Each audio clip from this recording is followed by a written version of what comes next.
各位觀眾大家好，歡迎收睇《一鳴驚人》。你知道我在等你嗎？呢個係邊個同邊個講呢？我諗特朗普同習大大講啩。咁點解唔係調轉啊？習大大等特朗普呢？唔係，其實佢開到口啊嘛。本來我諗大家雙方都要等緊大家嘅，咁點知對方一個回應，喂，你反制我啊！我帶你啊245%咁樣。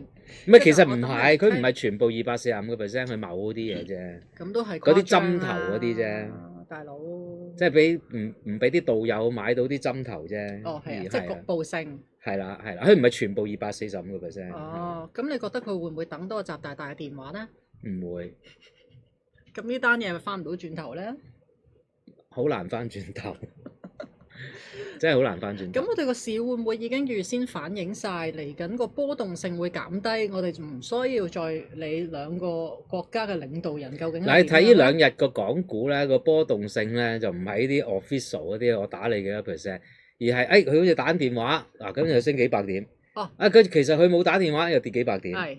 打㗎啦，又升幾百點。咁呢啲你係冇得估啊。喂，博士，我哋發覺咧，而家就每個禮拜咧就個稅率都唔同。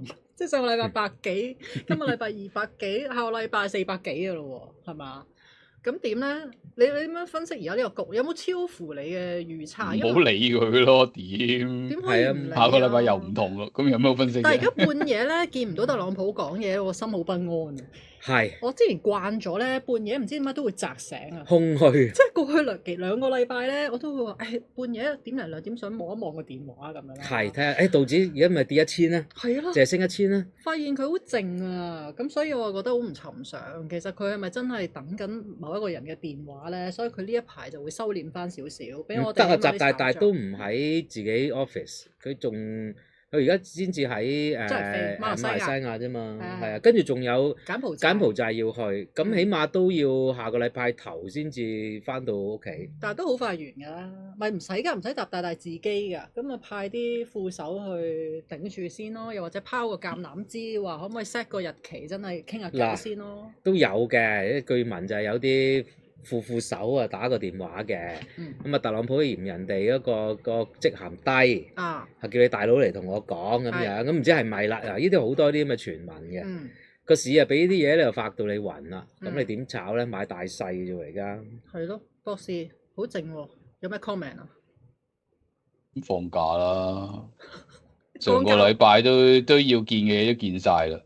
係嘛？你咁快都晒啲牌出嚟，100幾10個 percent 關稅，咁其實都冇咩好再晒噶啦。除非你短時間內再將佢再即係升級去第二個層次，係打金融戰，唔係下個禮拜打真軍戰啊嘛。即係除非係咁咯。如果你唔係個市，應該就大致上即係 stabilize 個波會低翻，但係唔等於跌完。可以繼續上落去，但係個波冇之前咁高。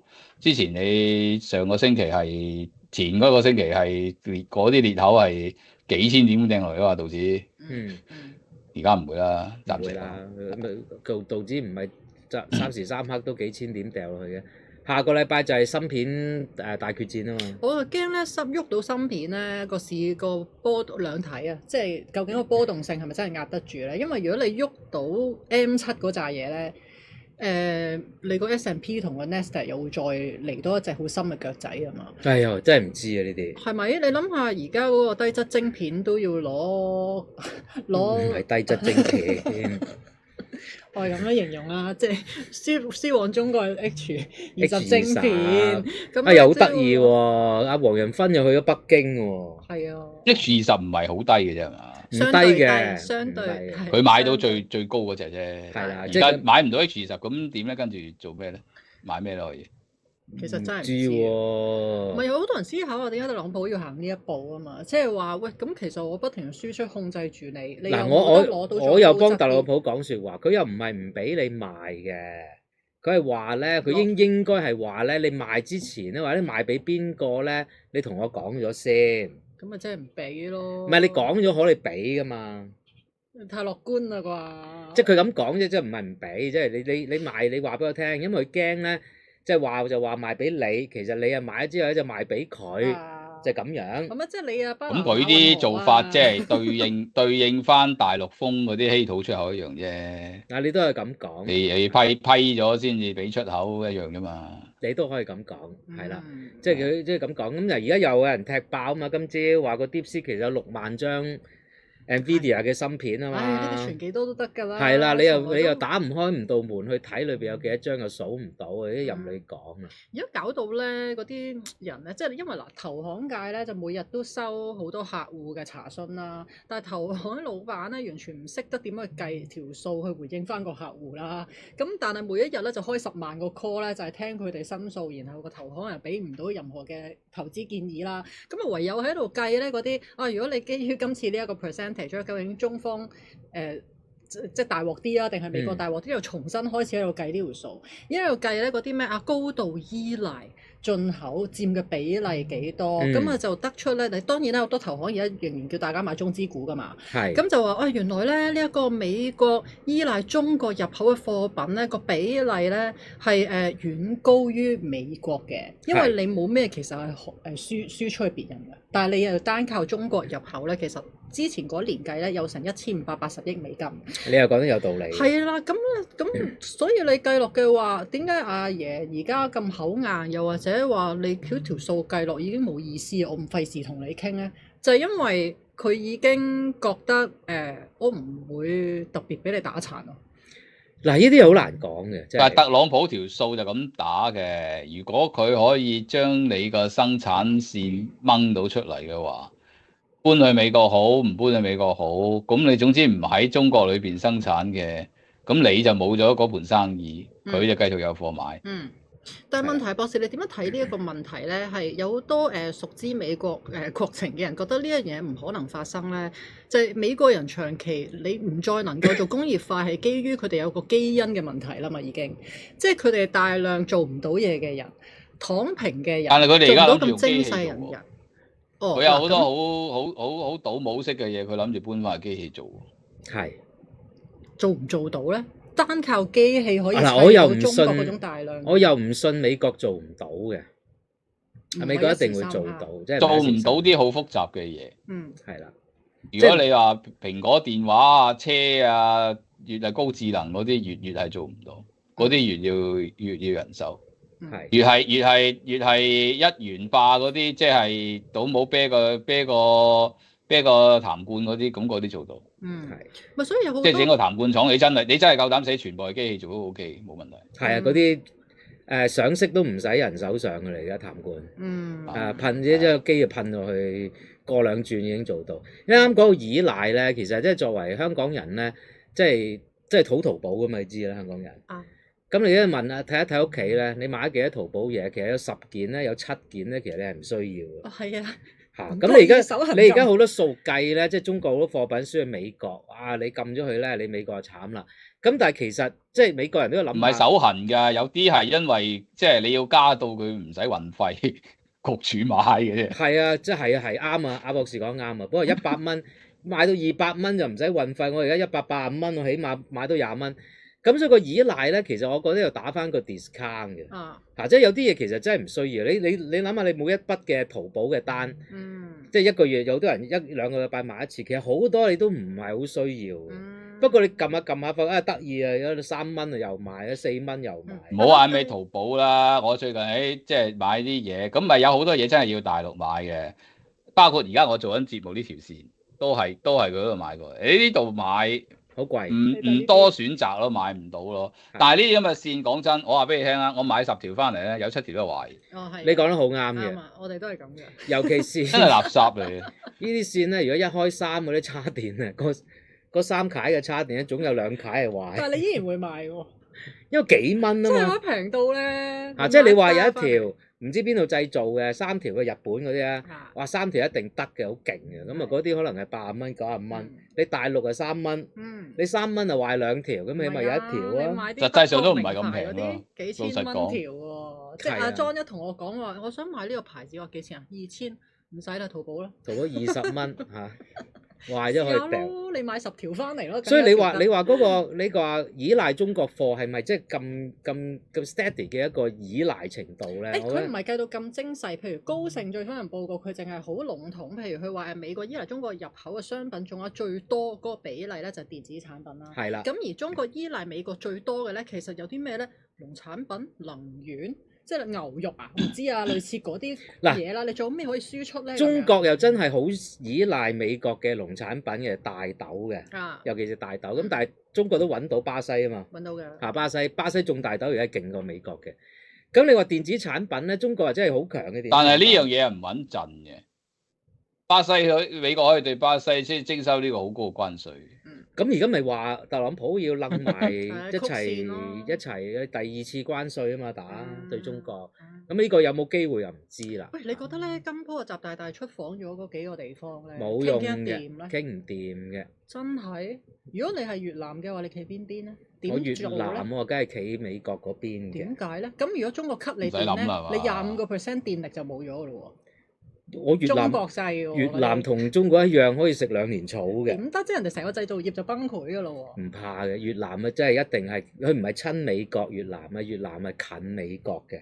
但係佢食咁多年食咗中國嘅加工業，即係食到中咗毒㗎咯喎！你突然間一斷咗呢條路，等於我哋當年冇咗自由行一樣。佢當然越南亦都唔會同中國反面，咁但係唔會同你好 friend 嘅啫。但係而家搭晒膊頭，咁你覺得係點咧？哎呀，搭晒膊頭嗰啲，你要知道係中國過去搭佢個膊頭啫。即係呢啲搭膊頭啲唔好睇，唔好睇香港啲新聞荼毒得咁緊要。搭人膊頭之後，越南嗰邊啊揞住半邊嘴笑，打一搭又50億，搭兩嘢又30億咁樣。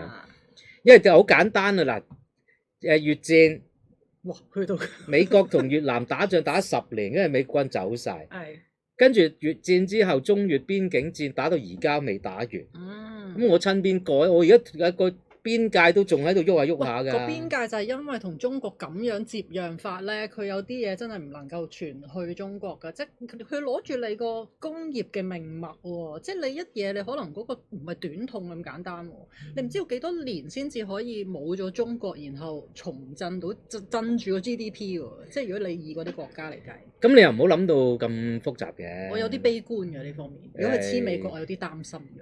呢啲唔到我哋話事啊。睇下越南自己嘅做法啦嚇。仲有一個馬來西亞啦、柬埔寨嗰啲。馬來西亞、柬埔寨我反而又唔係特別擔心。柬埔寨絕對唔需要擔心，一定係親中國嘅，係。馬來西亞咧就係左右逢源嘅啦，一定。嗱，另一個問題咧，就最近呢1、2日比較多人就討論我哋之前咪好講咩去美元化嗰啲啊、國債各樣嗰啲嘢嘅，咁啊而家暫時回穩翻啲啦。係咪阿博士呢一轉最恐慌嘅時候完咗咧？即係而家企穩翻啦，會有一段時間債息見咗頂，美金見咗底。係啊。但美金又唔彈得多喎，99喎，繼續喺。係啊。低位徘徊，做緊底定點樣啊？係啊。喂，你淨係啊咁樣，唔出數字俾你好唔好啊？好啊。有啲咩唔係咧？你認為？有啲咩唔係啊？呢排？咁你問一個問題問到我話唔係為止。咁你點樣分析咧？點解個美金暫時仲壓住低位唔反彈翻咧？係咪大家繼續對？頭先咪喺 Patreon 講咗咯，唔係咩？咁樣你就你喺度透露少少啊？係咯，唔好講晒。嗰邊你講好耐，頭先講咗10幾分鐘。係咯，呢度透露1分鐘、2分鐘咯。係咯，佢頭先冇講嘢。咁你冇咁驚啲嘢，咪定一定翻咯。但係咁簡單嘅啫喎，但係唔反彈喎，即係嗱，你上個禮拜就話同我哋兩個講話，大家點會對美金有信心動搖啊咁樣？咁但係佢唔係我跟個債息個走喎，即係之前佢哋兩者其實個關聯係做咗幾高啊嘛，大家美金仲壓喺低位喎，係咪大家仲有啲戒心咧？有戒心一定有，咁呢個等同你個股市跌咗落去唔多彈一樣啫。咁幾時？正如你債息抽咗上去都係回，不過唔回唔得多啫嘛。咁同樣道理，你美金懟咗落去，而家你稍為彈都唔彈得好高嘅。真係喎，佢掂過100樓上就跌翻轉。你金鋪準咗啊！我好記得你講會穿落去98、99。你有邊鋪唔準？唔係好少嘅，所以我特別記得咯。今次你可唔可以講下下一步嘅目標啊？美金係啊。97.5咯。哇！以97.5 200點有下飯睇97.5，你唔好賺。而家97.5再問你嘅，而家99.5下位97.5，但我覺得99.5企得到嘅，企得到就係彈唔起嗰隻。咁你話97.5？即係如果穿99.5就97.5，好快添可能。嚇，可能做完而家穿咗咯喎，99.4。而家99.49。你唔好如果啦 ，firm 啲啦。咪咯。幾多啊？企翻上100樓上，我覺得。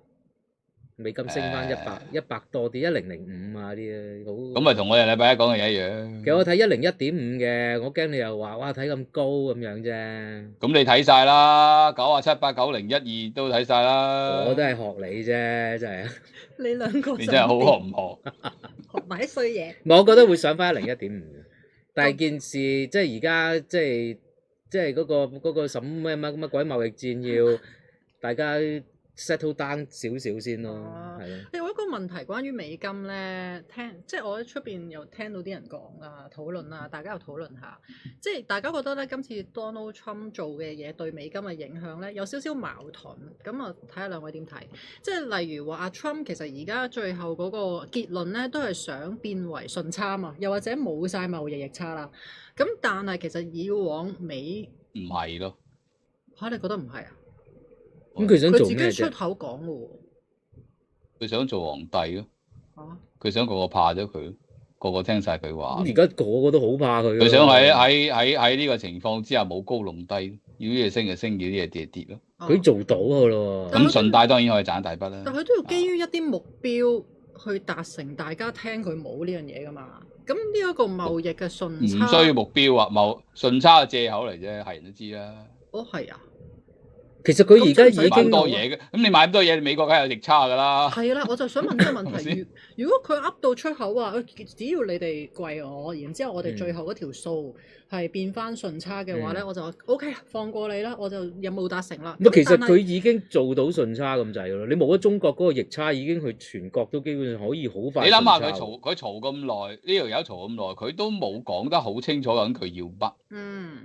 佢淨係要你打電話俾佢啫嘛，佢淨係要你打電話俾佢啫嘛，佢都冇話要傾乜。你諗清楚啲喎。唔係，佢講得啱。佢而家佢不滿啲乜嘢啫？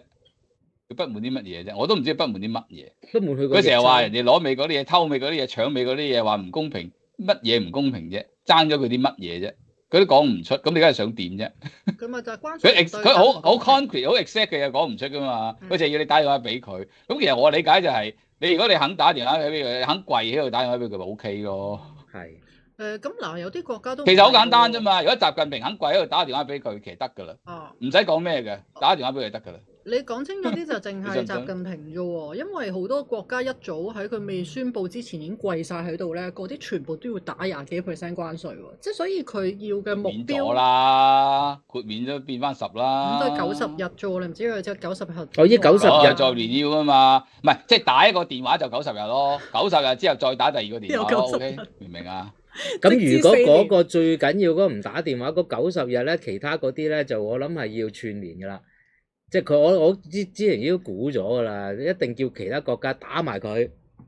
我打係200%，你都打80%。所以咪話苦了其他國家咯，即係你越南點算印度？直至到佢打電話俾我。咁打電話俾我。咁啊唔知喎，你苦了其他國家，你苦了邊個國家呢個好難講。但係我又覺得幾好玩呢個遊戲，即係如果有一日擘大隻眼發完個夢之後，發覺即係冇晒 Made in China 嘅，冇晒。OK，即係衫褲鞋襪、日用品、家庭地都冇晒嘅。咁個日子係會好難過啊！其實都少咗好多。係咯，講真好多嘢都唔係揼住 Made in China。係啊，越嚟越少㗎咯。你如果你整出嚟嗰啲製成品，即係半製成品 parts 嗰啲咁樣，你點會拆開嚿嘢你睇下裏邊係咪 Made in China？就係啦，呢樣嘢。佢而家漸漸做咗嗰啲啦嘛。係，因為你衫咧就一件還一件啊嘛，你唔同電子產品啊嘛。即係其實好多衫已經係孟加拉啊、越南嗰啲做嘅，但係大家都覺得仲係中國做。但係其實你睇下10件有已經有6、7件已經係嗰邊做嘅。咁但係電子產品係麻煩啲咯。就係博士咁講，粒螺絲係中國做嘅。咁冇嗰粒螺絲，你個電話冚埋嘅。你馬來西亞又如果大陸仲可以做咁多衫褲鞋襪啊，嗰啲咁嘅垃圾嘢啊，就唔會咁多人乞米啦。你又可以咁講，係。所以我哋唔能夠去翻嗰個問題，就係唔能夠簡單地推斷，其實阿 Trump 係想即係或者令個美元霸權減低，又或者其實想個美金弱啲，呢一啲所有嘢都唔成立嘅。我覺得唔係呢樣，都唔係，唔係。而一個斟酌點 ，not even 係貿易嗰個問題。係啦，如果斟酌點就係貿易嘅問題，還是有其他嘅問題啫嘛。貿易嘅問題好簡單，我如果我做美國總統，我3日解決㗎啦。冇出口冇入口就得噶啦。其實佢係要你佢係要做一個 king of the universe。佢要你個聽晒佢話，由佢設定一個新嘅規則。而家個規則係佢人治決定嘅規則。佢話點就點。嗱，如果佢做每90日都 over 一次，做唔到咁點咧？咁都幾災難，因為佢當自己係間上市公司嘅老闆咁簡單，但係佢而家係搞緊一個政府，甚至一個地球史上最強嘅一個位置嘅一個國家。做唔到啊？點做唔到咪做唔到咯？佢而家其實有好多嘢都做唔到㗎。佢一上任話要停火，做唔到啊。佢一上任話人哋又話要攞關稅，要攞翻好多嘢，攞唔到啊！佢攞到咩嘢啫？都花你打咗幾多關稅啫？10% 啫嘛。你攞到乜嘢啫？好啦，so far你收關稅，你收到關稅咩？你個海關 system 冧咗喎，係咪？有好多嘢都做唔到。咁做到，香港寄唔到包裹過去美國咯，而家。咁咪係咯，咁即係做唔到啦。啲包裹入唔到去，點收關稅啫？所以佢嗰個美國再次強大，我都唔知幾時先顯現啊，大佬。你整到個深度要衰退先啊！嚟緊幾個季度嗰啲數據，所以我一路都話呢啲咁嘅嘢咧，聲大嘅啫。你做唔到幾多嘢嘅，唔使咁緊張嘅。貿易戰會唔會導致蕭條、大蕭條？唔會。會唔會導致所有嘢冧晒？唔會。嗱，導致邊度蕭條？因為有好多嘢喺個 implementation 嗰度做唔到。就係咁簡單。嗱，你話導致蕭條係邊度嘅蕭條係唔會先？美國啊？美國定中國咧？邊度都唔會蕭條。邊度都唔會啊？咁而家你中國出個 GDP 5%，你唔會話佢蕭條啫係嘛？哇！咩5%？唔好詆毀佢5.4% 啊！真係啊！哇！人哋督到咁大，你係無端端4捨5入冇咗個點4。我不嬲都4捨5入嘅。出口10嘅。係啊。出口搶出口啊，幾勁啊！真係勁到不得了。癲咗啊！真係嗰啲東盟嗰啲出口嘅聲。你美國啊、歐洲啊，算啦，我唔同你做嘅。我東盟嗰邊玩啊，狂搶出口啊，犀利啊！東盟嗰邊啊，全部買晒 parts 翻去啊嘛。係啊，驚到之後都唔知發生。佢嘅意思搶出口就唔係搶出口，即係搶人哋嘅錢。傾銷佢嘅貨，搶人哋嘅錢，咁就梗係㗎啦。邊個唔搶錢嘅啫？而家呢個世界，唉，總之而家就混亂啦。咁啊，好多人話咧，唔混亂，冚世界都係賊嘅。咁咪混亂咯！你都唔知個局勢，每一日、聽日都即係今日唔知聽日事啊！真係。今日唔知聽日事。冇嘅，賊有賊嘅玩法，黑有黑道。係咯。咁而家咪新規矩咯，冇嘢㗎。啱嘅，我覺得呢個世界咧乾淨咗嘅，大家都偷下拐騙咧 very good 嘅。之前咧大家都係偷下拐騙，但係一個慈悲心，一個佛樣咧，就大家係仲舐嘢嘅。而家擺到明咧，我拿刀搶咧，我都知，我都識避。咁啊係，真小人好過偽君子。係啦，以往嗰啲咩 WTO 啊，你真係講緊兩個國家嘅。唔係，我講墨西哥同埋係秘魯嗰邊。你真係明白我嘅啫。繼續。以前啲咩 W 咩啊咩 International 嗰啲咩，全部都偷下拐騙嘅。不過咧就披住呢個菩薩嗰件嘢。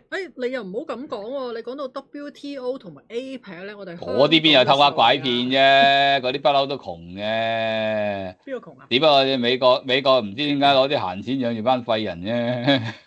有出糧就得啦。係啦。係咪先？係啦。係啦。呢個話題我哋暫時終止，去個 break 先。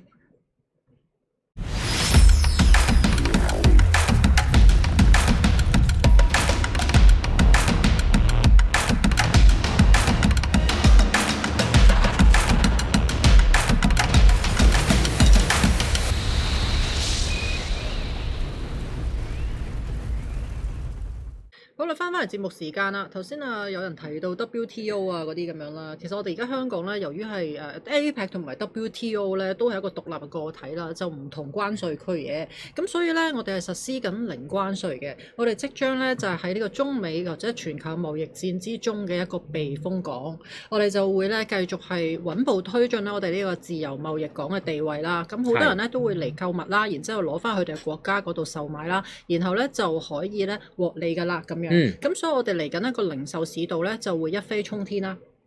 講個，除非咧佢係叮當啦，你變咗外交部啊，佢係叮當有呢個隨意門咧，咁就得啦。唔啱咩？好有哲理啊！你知唔知美國飛一飛嚟香港機票咩價錢？咁啱啫，佢哋都要嚟東南亞旅遊噶嘛，順便買。你知美國一年嚟東南亞旅遊嘅人真係幾鬼少啊！以前多㗎，而家咪吸引翻咯。係落嚟香港皮幾嘢買機票，你買翻幾多嘢過去先至頂翻得住嗰張機票咧？咁同埋你買完嗰啲嘢過去美國海關，你又要綁住一個身嗰度嘅喎。你買咗啲咩啊？你唔好咁灰啦，都係揾到一條生路啫。即係呢啲咧，我都搏到咧，都唔想講咁點啊？尤其是有啲人咧就話咧，哇！中國今次係賺大錢啦，你又加200% 關稅，佢又加1000% 關稅，唔緊要。中國有31個保稅區，係啊，咁嗰啲係零關稅嘅。嗰啲即買即退啊嘛，而家。係啦，咁啊全部喺保稅區嗰度咧，咁咪唔使驚關稅咯。冇錯啊。咁你麻煩咧，嗰啲係講嘅噼里啪啦嗰啲咧，即係睇一睇中國保稅區嗰啲 regulation，真唔係乜都保稅啊，大哥。係㗎，我有冇？佢係半製成品先至有㗎。哎呀，咁即係要拆爛佢。即係你買咗個 iPhone 即係中國冇關稅，買咗 iPhone 咧，你剁開個 iPhone，變咗兩塊。咁啊唔使。咁你咪剪開個殼咯，一個揸住個殼，一個揸住個機行出嚟。以前香港呢就平衡進口，就將個車剁開佢，就叫做零部件，就入口中國咧就唔使打關稅。跟住喺東莞嗰度咧，將兩架車咧就燒焊合埋佢。而家都得㗎，而家汽車打關稅啊嘛，係咯，拆咗4條胎出嚟都得㗎，剁開佢咯。唔使，使乜剁開佢啊？拎走4條胎，咁架車就唔係車啦，都冇轆嘅。咁唔得，咁個海關會幫你擺翻個轆嘅。分開兩批人，唔係講笑㗎。以前唔係耀尊，你咪捧住個車殼咯。阿 Debbie 你捧住4條胎咯。唔係講笑㗎，嗰陣大陸嗰啲走私嗰啲免關稅嘅車就係咁㗎。咩啫？上下剁開佢。汽車零部件都計㗎嘛，唔係淨係一架完美嘅體。零部件個稅率係低過一架車好多㗎嘛。係啊，咁你計2件零部件啫嘛度。左邊架車，右邊架車，係就好少啫嘛。咁翻埋去咪冚埋咯。咁所以咪東莞嗰度咪嗰陣時咪好多咩汽車汽配城咯。即係你估中國啲車咁易壞咩？嗰啲汽配城係幫你嗰架車冚翻埋佢嘅啫。咁咪都係有生路行啊！即係你有你嘅regulation，然後我就係諗到下面有條路，我哋中國人嘅思維。但係我講緊創造就業添，我講係諗睇到你啊，即刻再封過一封咁，你咪再轉型。我嗰陣時我講緊20-30年喺中國係一窮二白嘅中國，做呢啲大家唔緊要揾到食。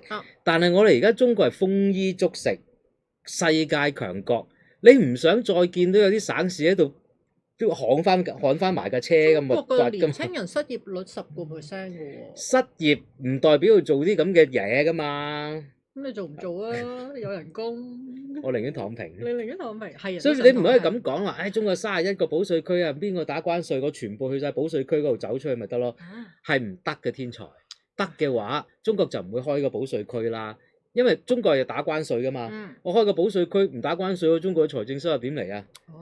呢個兩樣嘢嚟嘅，保稅區中國保稅區嘅目的係得一個嘅啫，就係官僚化，減少官僚化同埋減少個 documentation 嘅啫，唔係喺個關稅邊着手嘅，係大家真係留意啦。Okay，但係而家就行緊關稅嗰條路啦，咁啊就但係我哋再繼續討論呢一個香港自由貿易港地位不變而能夠大量受惠嘅話，其實都冇嘢再討論㗎啦。出邊日日喺度討論，日日喺度講，我都唔知有咩好講，計晒啲順差逆差翻嚟，咁我亦都見到一個人咧，佢又講到咧，即係香港嘅發到豬頭咁樣嘅，因為咧嗱，你又打20% 關稅，你又打100% 關稅，呢個打嗰個30% 關稅，我哋香港係零嘅，零啊，咁即係好簡單啦，全部人嘅出口嚟晒去香港，冇錯。我哋收晒咧就出口翻去你嗰度。冇錯。即係本來你阿 case 賣俾你，就俾咗我先，我賣俾你。其實邊有咁簡單咧？真係。哎呀，如果係咁樣，香港啊，即係主要世界就零關稅啦。我曾經混淆嗰個位就係，喂，咁你當日阿 Trump 第一嘢坐低就話你打咗個關稅，香港同澳門一樣咁樣。咁跟住隔咗唔夠個禮拜就香港零關稅咁樣。我曾經就即係咩啊咁樣？跟住阿 Trump 其實又冇回應噶嘛，而香港亦都係冇做過反制，但係其實照例你應該被打稅噶嘛，因為你係中國嘅一部分。咁呢件事我係暫時仲未拆解得到點樣自由貿易講，然後香港嘅受惠零售市道又或者轉運中心定係乜嘢咁。本來咧你可以偷偷地有着數嘅，即係人哋唔知啊嘛。咁而家我哋啲官啊大聲講咗出嚟喎，係咯，咁人哋又知咯喎，係咯，咁人哋會堵塞噶嘛。博士啊，其實啲官咧係咪知道咗一啲嘢，我哋唔知嘅，有啲同中方已經有溝通啦，所以佢先大聲咁講出嚟咧。我覺得係亂噏嘅，邊個亂噏先？你係講清楚。嗰班友咯，嗰班友叫嗰班先。廢噏嘅。我哋而家被冒住黃標嘅風險，俾你講你又唔講。唔係，平日唔俾你講，你自己衝咗嚟講。唔係啊，係邊個亂噏？你講開名啊！唔俾我講，你講咩嘢啊？咁佢都唔知嘅咪廢噏咯。哦，OK。所以咧，唔好諗住呢啲關稅戰咧，即係以前韓戰嗰陣時係真係嘅，香港係轉口講嘅。咁但係而家唔係嗰樣嘢噶啦。即係唔好諗得咁天真啦，香港發大達啦咁樣，點唔係咁樣。誒，同埋你都唔知聽日瞓醒，又或者過咗一個復活節假期之後，阿春會唔會突然間就話：你唔打我，唔代表我唔打你嘅喎咁樣。係咯。都245%咁樣，同埋不嬲香港都唔係靠出入口噶啦，係咩？其實你而家講緊都唔需要245噶啦，你好幾十個%嘅話，維持一啲日子，其實好多嘢都可以收檔。係啊，其實都係。再平最平嗰啲咯。咪照理上去冇理由搞我哋，因為我哋對佢順差噶嘛，200幾億噶嘛，咁所以佢應該係 friend 嚟嘅。但係如果再升級嘅話，你招會辣到。對佢係順差，係你買緊佢啲晶片啫。佢而家封咗你啲晶片，你就唔係順差噶啦。又講得啱啦。係啦。哇，諗到咁遠啊！好。即係總之，即係特朗普點知唔知香港嗰個情況係點啊？不過人哋當你係中國一部分。咁你而家人哋當係中國一部分，你又要掹埋出嚟，我其實唔係嘅，關稅嗰啲我唔係。係啊，關稅就唔係。唉，咁你又唔可以咁講嘅，我覺得。好啦嚇，喂，好多人咧，其實就不停問呢個恆指點操作嘅，會冇氣冇力咁樣喎，而家係咪嚟緊波幅再收窄，我哋唔使再 trade 嘅咯？我覺得會跌多一跌咯。係啊。205咯，我覺得。20500咯。OK 喎咁。唔好多，再跌就195咯，250天線。192啊，上次個低位啊，我好想去坐翻。又係咁嘅，再跌有195上翻215咁。佢都係呢個位，仲有咩位啫？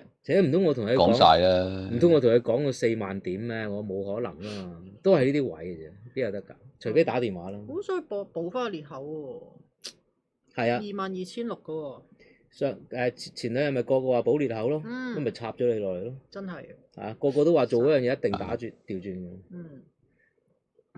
咁即係唔做嘢好過啦。我哋香港呢邊，你之前明明就係話出邊外圍風高浪急，我哋呢邊會受惠噶嘛？個港股會好炒。有上個禮拜。我話好炒唔代表會受惠，好炒係可以好炒落下邊又得，好炒去上邊又得。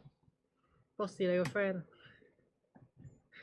嗱呢啲咧，試下審啊，永遠都係咁嘅諗法。好嘅市就一定係升嘅，好嘅市可以跌得急嘅市先好啊，先好炒。你個好原來係咁樣㗎？好炒唔同，唔一定會升啊嘛。OK。你試下審啊，就係個市幾好喎，咁一定係買啦。個市好啊，跌得好都係好啊嘛。咁你下次講清楚啲啊嘛，跌得好。個市係咁升係最唔好炒嘅，其實。個市係咁升，你邊敢買啫？係咪？好啦，好啦。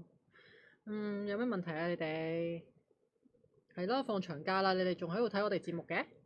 咁乖嘅。放假啦。俾個 like 啊！6300幾位朋友 ，hello。係咯，得700幾個 like，10%多啲，唔啱比例。你好興計嗰啲比例，然之後。梗係要啦。測後市㗎嘛？梗係啦。咁呢啲咁嘅 like 嘅比例咧，下個禮拜個市咧就跌硬嘅。哦。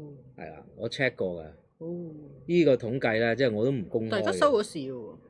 所以會爭啲嘅。但係都應該準嘅。一個 like 咧，比起嗰個 view 數咧，20% 樓上咧，個市就升嘅。咁樣。係真係，所以你想個市升咧就俾 like。你想個市跌咧，你都可以俾 like。準㗎，我成日都有時候咁樣玩嘅。反正你都係賭大細啫嘛。你而家多咗指標，好似你唔使諗啊，大細啊細咁樣。OK。我有朋友話：喂，上次 KC 又話美金唔會跌到100㗎，講完就即刻跌咗。問你個 range 喎，而家 update 下。雖然你禮拜989至到1023。咁唔係好闊喎，今次呢個短線。頭先我講99.10，佢笑你啊！而家又話，而家你98至1023啫。我記得你97.5，我記實你。99。我冇你講得咁論盡咯。論盡有傳染嘅。係咯，我少講美金啊，咪論盡咯。咁你叻講啲咩 yen 啊，咪140啊。係啦。係。哇！我覺得佢唔止添喎，感覺佢似要行多啲喎。石破茂又成啊！石破茂盡顯呢個日本人嘅精神。點解咧？佢唔係武士精神喎。咩啊？係兩邊喺度舐下嘅精神喎。唔係喎，石破茂嗱，佢今次冇見特朗普噶嘛？日本嗰啲咩商務貿易談判代表會去噶嘛？跟住好搞笑喎！見完之後咧，阿特朗普話見完日方嘅代表之後咧係重大進展嘛。係啊。跟住咧唔夠一陣咧，日本嘅傳媒就報道話談判雙方表達咗善意，但係除咗應承下次再傾之外，係沒有其他嘢。係啦。咁即係完全沒有進展。即係一啖咩咯。係喎。呢啲日本人。係啊，我一早咪講咗咯，你肯打電話就 O K 嘅啦嘛。係咯。咁跟住佢真係應該係等阿石仔過去咯，因為阿石破茂就等你如果搞唔掂咧，你班友，我下次就要自動出馬。阿石仔又唔得閒喎。你要同我哋外交部喎。外交部啊，外交部。佢都唔係石仔㗎，咁嘅年紀。石叔。唔係佢喺我嘅地位。石屎啊！喺個地位石仔嚟嘅，同我外交部傾，我都唔知啲石破茂同外交部傾咩。唔係因為你咁好慢，你搞唔掂，你未有結果啦，又等第二輪啦，第二輪全係月底啊嘛，都唔知係唔係啦。咁即係你而家繼續俾人打緊10%基本，25%車，你其他嗰24係暫緩90日啫嘛。咁所以你繼續一路拖，咪繼續一路俾人打。日本車咧就唔係好緊要嘅。佢 GDP 好大比例㗎。佢可以搬，佢唔好計 GDP 啊。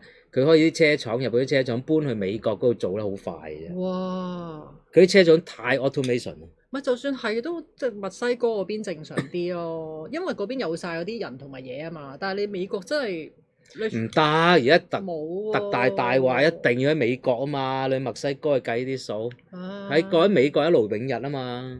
咁啊麻煩啦，因為你日本嘅通脹又高啦，咁你最新嗰個數字出口係唔掂喎。drop 得好緊要喎，係啊，咁我唔知佢會唔會有滯脹風險啦。咁啊，植田和男日日都衝出嚟，咁啊，佢話而家咁樣搞法咧，好破壞性啊！我咧暫時都睇唔到個前景點。咁啊，加息又加唔到，係咪？個日圓又唔敢跌，係咯，繼續撐住喺度咁樣。最好做嘅都係鮑威爾咯。哦，佢就嚟俾人炒噶啦。佢真係預咗俾人炒咁樣樣喎。好一早講佢真係漏炒啊。係咯。漏炒格就嚟如願以償啦，佢應該唔會坐到尾嘅，睇佢樣都係點會炒。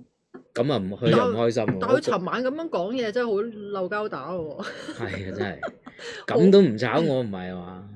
不過主持又都唔係第一次啦。係，但嗰個主持又好直接啊嘛，問得話喂，人人都講咧有種叫 Fed Put 嘅嘢，咁即係咧，如果個市有咩問題，你哋一定會出手拯救啊，係咪啊？唔係。跟住佢笑咗嘢就 No。With more explanation，即係俾著我都唔知點拯救。驚人淨係 cap 咗佢嗰句咧，佢都好醒目㗎。佢 no，跟住就話你聽埋我講先咁樣啦。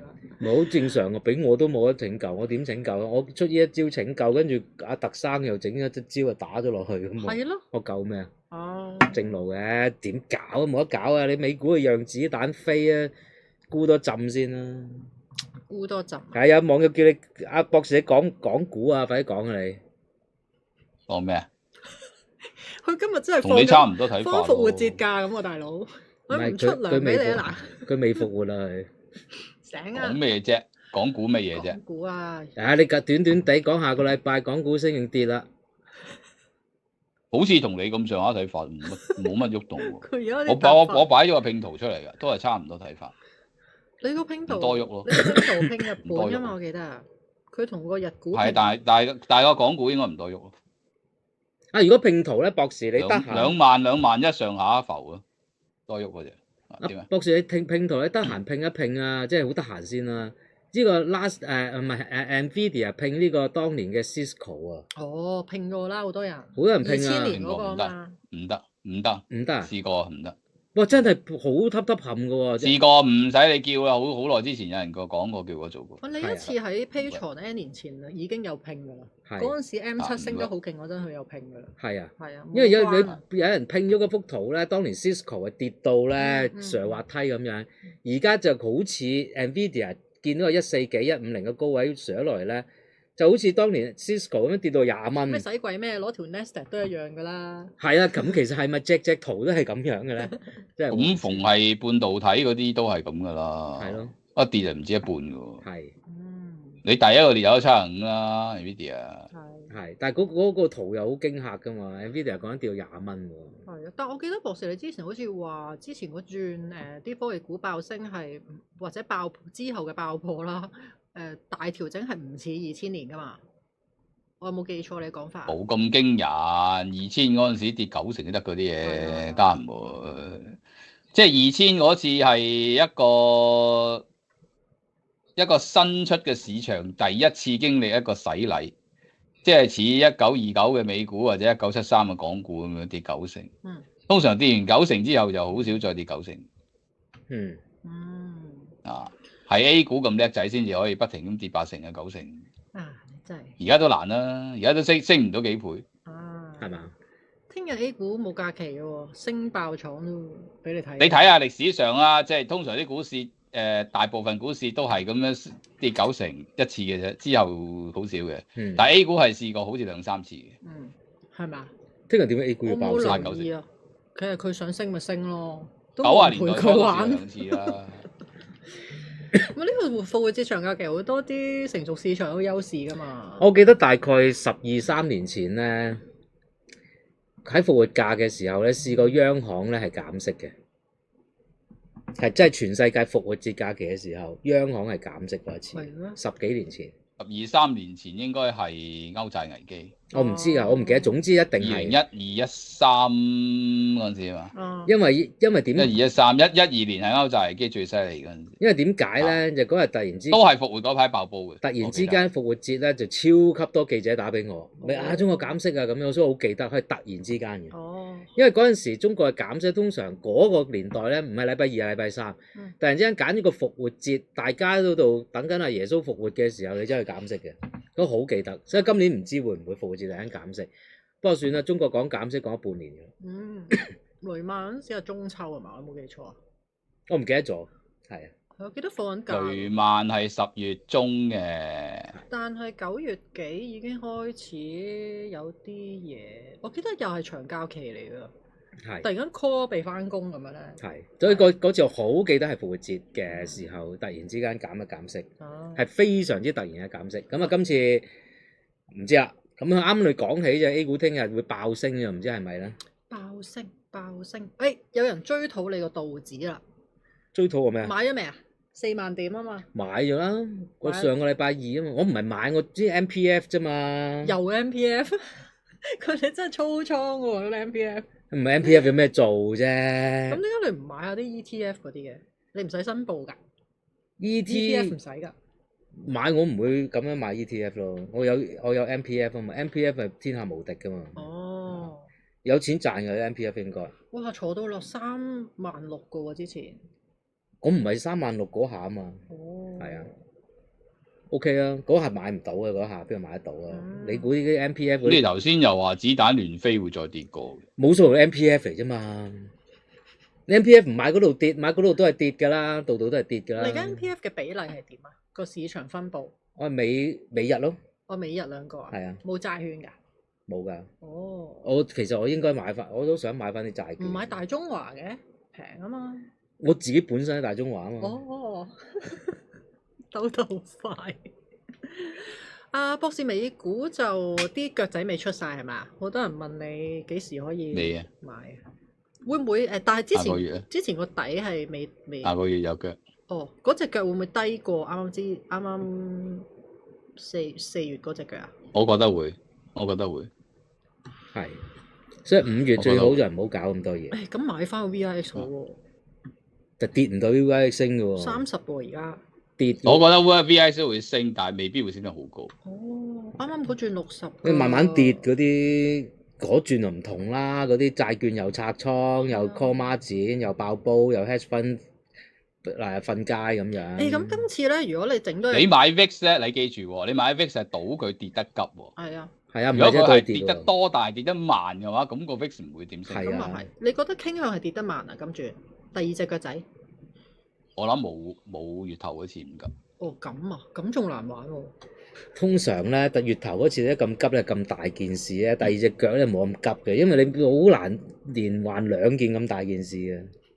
可能再金啲咧。即係就唔係好難連環2件咁大件事，而係你第一件事嗰個令你個跌嗰個感覺有啲麻木，你好難再有強烈過呢個感覺嘅跌市。應該咁講。除非打關稅戰，俾打仗啊嘛，冇得講啦，係咪先？嗱，譬如係啦，除非你升級去第二樣嘢，如果唔係你純粹245，我話知你加到2450啦，其實都唔會再跌點跌嘅。冇 impact 冇咁大嘅，同一件事係。咁今次嗰個陰跌會唔會都係股債雙殺咁跌啊？股匯債三殺？唔似，淨係股。應該啲債息會跌。應該債息會跌，啲錢會入翻債，所以應該買翻債嘅。MPF 應該轉翻美債，我覺得都可以喎。係啊，都可以嘅。你即係據聞4.5係特朗普死線嚟㗎嘛，10年債息。係啊，咁講。一佢到4.5樓上，佢就發癲㗎嘛。但係博士唔認同係個美債係特朗普嘅神經嘛？佢覺得冇嘢㗎。佢好多條神經㗎喎。神經唔係最主線嗰條咯。你當然如果個 market 隊咪話債啦，你股市隊得深，佢都會有啲反應。係咯，我覺得。但係佢金劑嗰個考慮唔係好重咯，喺呢個市場方面。佢都係維持佢個帝制皇位，佢嗰個權力嘅體現比較緊要啲。通常呢啲人物性格咧。有一樣嘢佢知道好深深地體會到係佢控制唔到咧，佢就將嗰樣嘢唔放在眼內嘅。股票唔係，譬如債息咁樣啦，佢控制，哎呀死啦！原來咩基金咩 hedge fund 爆。我以為你講緊，我以為你講緊係大添。唔係，我全部都講。佢深深地想控制，但係控制唔到。唔係，我淨係講鄉巴佬嘅啫。咁啊，通常都係咁嘅呢啲人物，控制唔到啊！呢啲我唔緊要嘅，呢啲由佢跌啦。短痛啊！係呢啲唔緊要嘅，我呢啲贏咧，嗰啲就冇事啦。我哋做緊大事啊嘛，呢啲少少嘅調整，捱下啦，大家咁樣咯。呢啲真係咁即係一樣啦。佢而家想控制中國，控制唔到啊，由佢跌咯。由佢。呢啲真係啲小朋友嗰啲思維啊！你阿媽話啊衰仔，你點解啲英文考得咁差？我呢期中文同埋數學噶嘛。